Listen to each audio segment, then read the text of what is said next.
tous, merci de nous être fidèles et tout de suite le sommaire, votre journal. Son Altesse Royale, le Prince Moulay Rachid, a présidé cet après-midi la finale de la 3e édition du Trophée international Mohamed VI de polo qui s'est déroulée sur une semaine à Rabat, Al-Mansouriya, Tanger et Assila. Le trophée a été remporté par l'équipe marocaine qui s'est imposée en finale face à l'équipe portugaise par 7-4.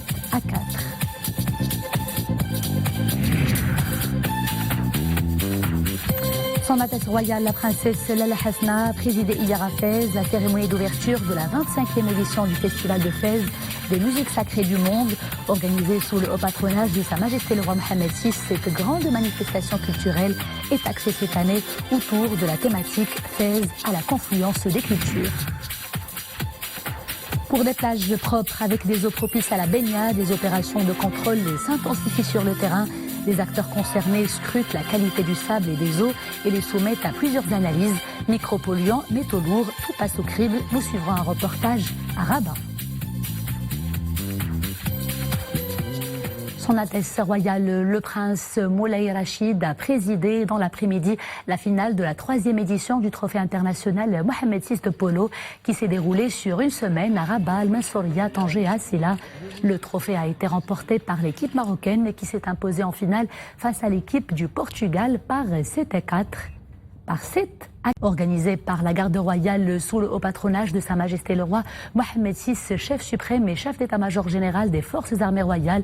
La compétition avait débuté par une victoire de l'équipe marocaine contre son homologue nigériane par 9-6 lors d'un match disputé en début de semaine à Rabat. Tout d'abord, son Altesse Royale, le Prince Moulay Rachid, a remis des prix aux 4 membres de l'équipe portugaise, 2e au classement. Ensuite, son Altesse Royale, le Prince Moulay Rachid, a remis les prix et le trophée Mohamed VI au capitaine et aux joueurs de l'équipe marocaine. Tenue sous l'égide de la Fédération royale marocaine de polo, l'édition 2019 a réuni des équipes représentant la France, le Portugal, le Nigeria, l'Égypte et le Maroc. Le Maroc qui a participé avec 2 équipes, l'équipe nationale A représentée par la Garde royale et l'équipe nationale B représentée par le club An-Nakhil. Son Altesse Royale, la princesse Lalla Hasna, a présidé hier à Fès la cérémonie d'ouverture de la 25e édition du Festival de Fès des musiques sacrées du monde, organisée sous le haut patronage de Sa Majesté le Roi Mohamed VI.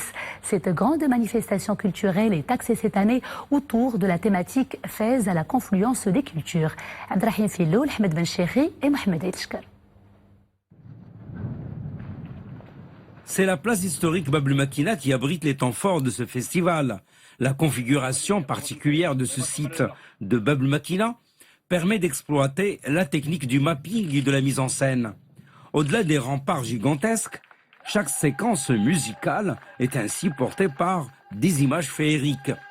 Et en vue de mieux intégrer l'auditoire dans ces univers folkloriques, un comédien décrit brièvement les genèses et les péripéties de chaque segment et laisse ainsi l'histoire se raconter d'elle-même.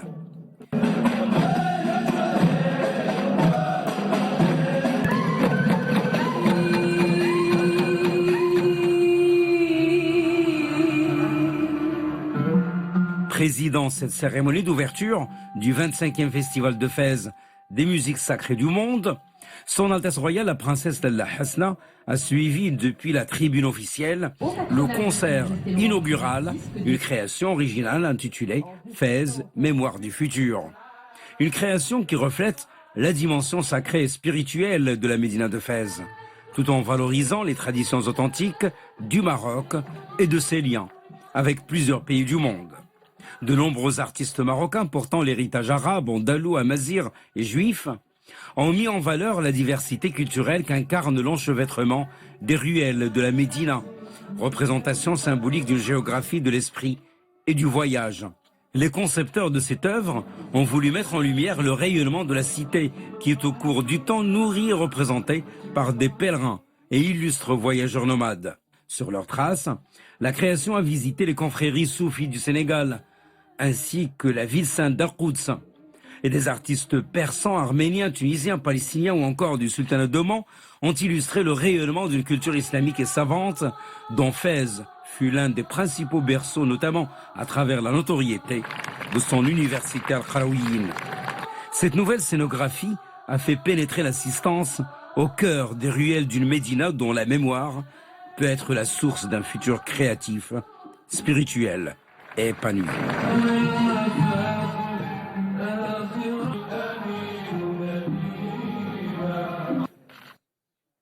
Et au terme de cette soirée, Son Altesse Royale, la princesse Lalla Hasna, a été saluée par des membres de la création artistique de la cérémonie d'ouverture de ce 25e festival de Fès, des musiques sacrées du monde. Festival organisé sous le haut patronage de Sa Majesté le roi Mohammed VI, autour de la thématique Fès à la confluence des cultures. Le président chilien a reçu en audience hier le ministre des Affaires étrangères et de la coopération internationale au palais de la Moneda à Santiago. Lors de cette audience, Nasser Bourita a transmis un message verbal de Sa Majesté le roi Mohammed VI au président chilien Sébastien Piñera. Dans ce message, le souverain réaffirme la volonté du Maroc de développer davantage les relations entre le Maroc et le Chili, et cela dans différents domaines. Et dans un communiqué conjoint sanctionnant la visite officielle de Nasser Bourita au Chili, le Chili a exprimé son soutien au plan d'autonomie proposé par le Maroc, ainsi que les efforts sérieux du Royaume en vue de parvenir à une solution politique réaliste, viable et définitive aux différends régionaux autour du Sahara marocain. Ouverture hier en grande pompe du Moussem de Tantan, une manifestation qui met en avant la diversité et la richesse de la culture nomade. L'événement est organisé par la fondation Al-Mougar au programme des expositions et des spectacles folkloriques. La Mauritanie est l'invité d'honneur de cette 15e édition. C'est une correspondance de Abdelghani Jebbar, Hayat Fkhri, sur un commentaire de Mohamed Elchkar. Sur la place de la Tolérance, à la sortie de Tantan, un immense bivouac de tentes nomades, Al-Mougar, désormais porteur de la culture nomade universelle. Pour cette 15e édition, c'est la Mauritanie qui est à l'honneur. La délégation mauritanienne est conduite par le porte-parole du gouvernement mauritanien, ministre de la Culture, de l'Artisanat et des Relations avec le Parlement, arrivé plus tôt dans la journée dans cette perle du sud du Royaume, sur l'océan Atlantique.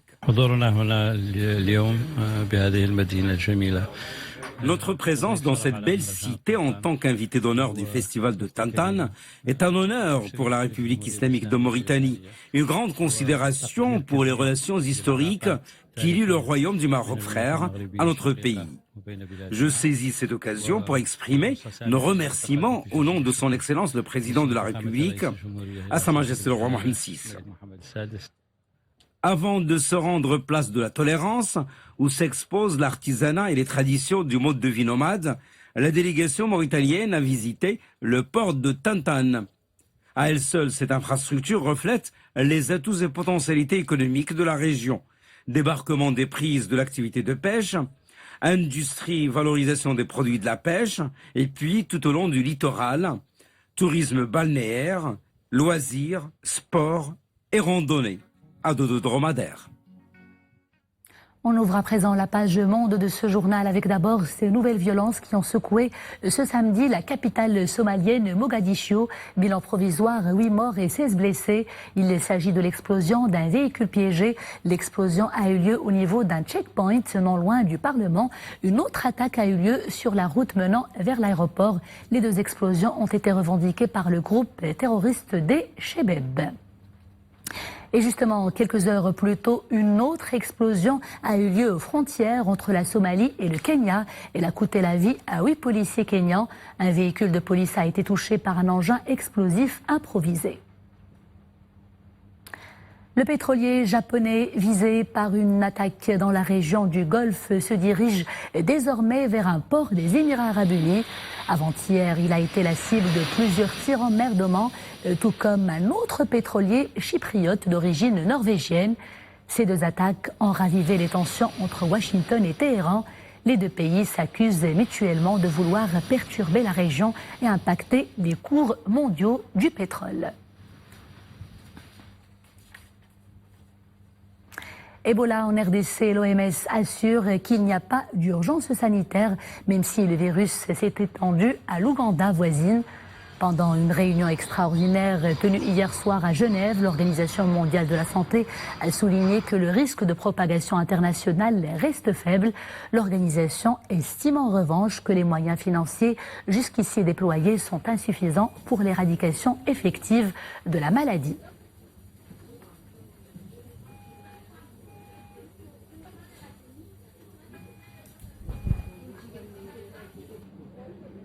Retour à l'actualité nationale avec la 3e édition du sommet Women in Africa qui se tiendra les 27 et 28 de ce mois-ci à Marrakech, à quelques jours de ce rendez-vous annuel d'envergure placé sous le haut patronage de Sa Majesté le Roi Mohammed VI. Une présentation de l'événement a eu lieu à Casablanca.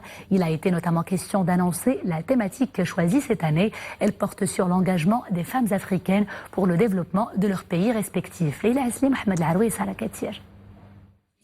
Women in Africa tiendra son 3e sommet les 27 et 28 juin prochains à Marrakech. Les objectifs sont doubles, libérer le potentiel d'une nouvelle génération de dirigeantes africaines à tous les niveaux de responsabilité civiles et gouvernementales et mettre en relation les dirigeantes africaines et internationales dans la recherche d'une Afrique innovante et inclusive. Nous avons lancé il y a 3 ans, grâce à notre fondation, un appel à candidature pour identifier les femmes qui développent les plus belles entreprises. Et c'est le premier, il faut savoir que l'Afrique est le premier continent au monde à avoir autant de femmes entrepreneurs. Nous sommes ravis d'accueillir à la CGM cet événement et soutenir de tout notre poids cette initiative qu'on pense être une initiative assez à valeur ajoutée qui pourra contribuer effectivement à ce que la femme africaine et marocaine puisse réellement prendre sa place dans l'environnement des affaires. Le sommet rassemblera 500 personnes venant de 75 pays, leaders économiques, gouvernementaux et culturels. La nouveauté cette année est que les leaders africaines auront l'opportunité de disposer d'un stand pour présenter leurs start-up lors du sommet. Le Maroc, lui, disposera pour l'occasion de tout un pavillon consacré aux femmes entrepreneurs. La saison du Fariant et des séances de bronzette est lancée. Quoi de mieux donc qu'une virée dans une plage propre avec des eaux de baignade conformes aux normes. Les acteurs concernés veillent en tout cas au grain. Depuis quelques jours déjà, des équipes scientifiques sont fortement mobilisées sur le terrain. Qualité du sable et des eaux de baignade, tout passe au crible. Exemple tout de suite à Rabat dans ce reportage signé Adnan Harres sur un commentaire de Moulia Marouche. Ces scientifiques et techniciens ont du pain sur la planche. À l'approche de chaque saison estivale, ils s'activent à prélever des échantillons d'eau de mer de baignade pour ensuite les analyser au laboratoire. Mais pas seulement.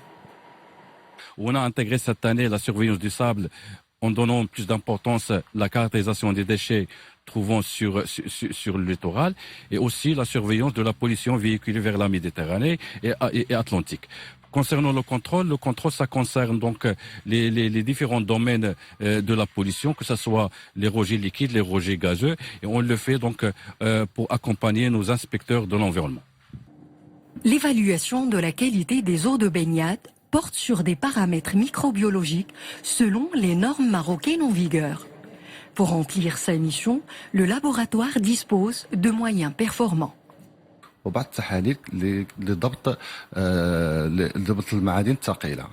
Nous soumettons les échantillons prélevés contenant des eaux polluantes à des analyses physiochimiques afin d'en déterminer le niveau des métaux lourds et des particules organiques. Sur les 430 stations qui ont fait l'objet d'un nombre suffisant de prélèvements, 421 ont été déclarées de qualité microbiologique conforme aux exigences réglementaires pour la baignade. La kermesse Jeux courts pour l'AMSAT, un rendez-vous hautement symbolique qui a rassemblé cette matinée de nombreux enfants et leurs parents à l'Institut agronomique et vétérinaire Hassan II de Casablanca, de Rabat plutôt. L'idée est de privilégier l'intégration des enfants trisomiques dans toutes les sphères d'activité et de permettre le plein développement de leurs talents. Au programme, une course et des ateliers de jardinage et de cuisine également, le tout dans une ambiance bon enfant, porteuse de plusieurs valeurs où l'on va vers l'autre et où on apprend de l'autre. Amin Cherkaoui et Nisri Hamdaoui pour le commentaire. Ils se sont donné le mot pour se retrouver ensemble, pour jouer et pour partager des moments de créativité. Eux sont les enfants trisomiques de l'AMSAT et des élèves des écoles de la mission française. Tous participent à une kermesse sous le signe de la solidarité et de l'éloge de la différence. Visiblement, tout le monde ici trouve son bonheur à sa manière. J'ai pris part à une course et j'ai même participé à plein de jeux. J'ai joué au karaté et au judo. L'après-midi, je compte aller danser un petit peu. J'ai beaucoup adoré les jeux et les activités sportives comme le judo et le karaté. J'ai fait plein de rencontres et j'ai même retrouvé les équipes de l'AMSAT.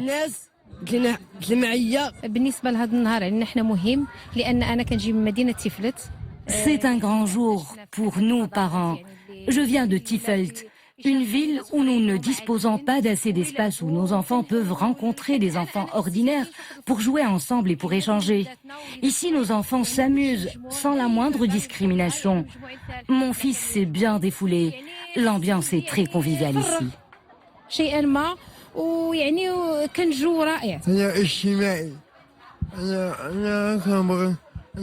Je suis de nature sociable.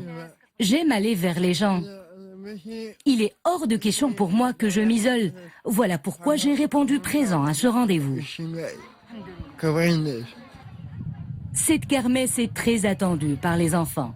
Cela fait un peu plus de 10 ans qu'elle prend ses quartiers au cœur de Rabat. Une belle initiative de l'association marocaine de soutien et d'aide aux enfants trisomiques et des écoles de la mission française. L'idée est de lever des fonds pour soutenir ces enfants à besoins spécifiques et de promouvoir le vivre ensemble. Sur un temps comme ça, vous allez avoir des enfants qui vont courir ensemble, qui vont partager un jeu, et pour eux, la différence devient quelque chose de banal, en fait. Si on veut banaliser la différence et l'accepter, il faut absolument qu'il y ait du lien. Le lien, c'est ce qui permet de découvrir l'autre et qui nous permet d'aller à la rencontre d'autrui. Il y a des fonds qui rentrent pour l'association, c'est très bien, mais ce qui est très important, c'est une manifestation surtout de solidarité. L'échange, il est réciproque entre les enfants. Nous n'avons pas affaire simplement à des enfants ordinaires qui apportent quelque chose aux personnes différentes, aux trisomiques, mais l'inverse aussi est vrai. Il faut aider les trisomiques parce que parfois ils peuvent faire des choses mieux que nous. Il faut les aider, comme ça ils évolueront et peut-être même ils pourront faire plus que nous. Comme par exemple il y a des artistes trisomiques qui font de la peinture, des cuisiniers et encore plein d'autres choses. Et aussi, ils peuvent faire plus de choses que nous, c'est des gens comme les autres. J'aime venir à la kermesse pour aider les enfants trisomiques, jouer avec eux et les aider comme on peut à devenir des enfants meilleurs. On peut les aider pour, s'ils n'arrivent pas à faire un truc, à les aider pour faire des jeux et tout ça. Côté restauration, ce sont nos jeunes trisomiques qui concoctent aux participants des repas variés et des petites gâteries. Le moins que l'on puisse dire, c'est qu'ils semblent avoir une clientèle fidèle. Qu'est-ce que vous avez acheté? Alors j'ai acheté 2 panini que nous allons manger sur place et puis un petit paquet de cookies. Et ils font des très belles choses artistiquement aussi. D'ailleurs j'ai aussi acheté un coussin, voilà je vous le montre, donc qui est fait à partir de tableaux faits par les enfants. Voilà. Voilà une journée bien remplie qui apprend à nos enfants de respecter et d'apprécier la différence. Ces valeurs humaines enrichissent au quotidien nos enfants et les aident à mieux grandir et à s'épanouir avec leurs semblables. Et c'est la fin de ce journal. Merci de l'avoir suivi. À 21h, vous avez rendez-vous avec Nadia Mouedel pour Araïsia. Quant à moi, je vous dis à bientôt.